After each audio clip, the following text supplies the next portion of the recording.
Hi, Assalamualaikum. Thank you for tuning into this video. My name is Alif and I'll be showcasing our working setup for the polysulfide-bromine redox flow battery. Without further ado, let us begin. Currently, the redox flow battery consists of two major components. Firstly, the different equipment to ensure the battery runs like clockwork. Secondly, the single cell, which is the heart of the battery itself. I'll show you each component in detail in the next slides. Firstly, we have the electrochemical workstation. It consists of a potato start and a laptop, which work together as the controller and the data logger. The potato start we use is the Gamma interface 5000E. Next, we have the peristaltic pump, which is responsible for producing and controlling the electrolyte flow throughout the battery setup. Currently, the pump has two channel setup, which allows for two different electrolytes to be pumped at the same time. Here, the picture shows the rest of the equipment used to hold and connect the cell to the potato start. Moving on, here we can see the breakdown of our single cell. There are quite a lot of components to remember, so let us go through them one by one. The first component is the end plate. For our setup, the end plate acts as the protective casing and provides uniform pressure when screwing the cell together to prevent any leaks. Secondly, we have the current collector. In this case, it is a stainless steel plate. The basic function of this component is to connect the cell to an external circuit, for example, the potato start. In addition, we have bipolar plates, which support the electrode and prevent electrolyte leakage from the inner components. It also helps with the flow of electrons from the electrode in the cell stack. Next, we have the flow plate. And as the name suggests, this is where the electrolyte will flow from the outer tank to the electrode. The important highlight of our study is the electrode. Shown here are the RGO modified carbon felt electrodes prepared for our study. Finally, here we have an ion membrane for our cell stack.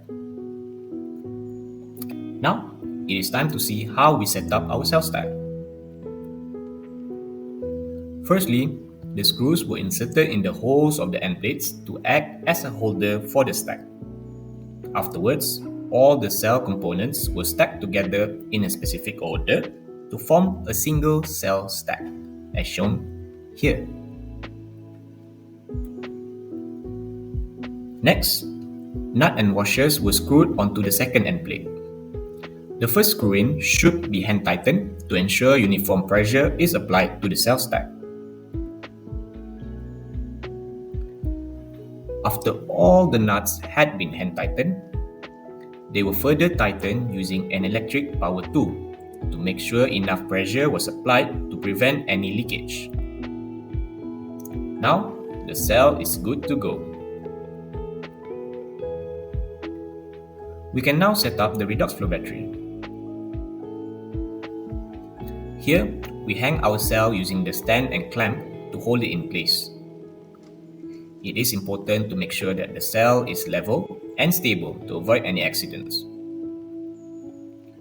Next, we can connect the working electrode to the cell, as shown here.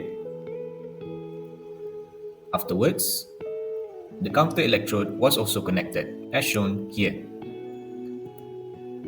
Once the wires have been connected, it is time to plug the electrolyte flow tube into the cell.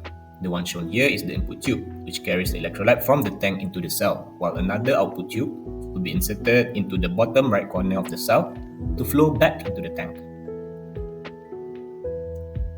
Here we can see the input tube being inserted into the conical flask, which acts as the tank for our electrolyte. The input tube has to be submerged in the electrolyte, while the output tube can be placed in the conical flask without being submerged in the electrolyte.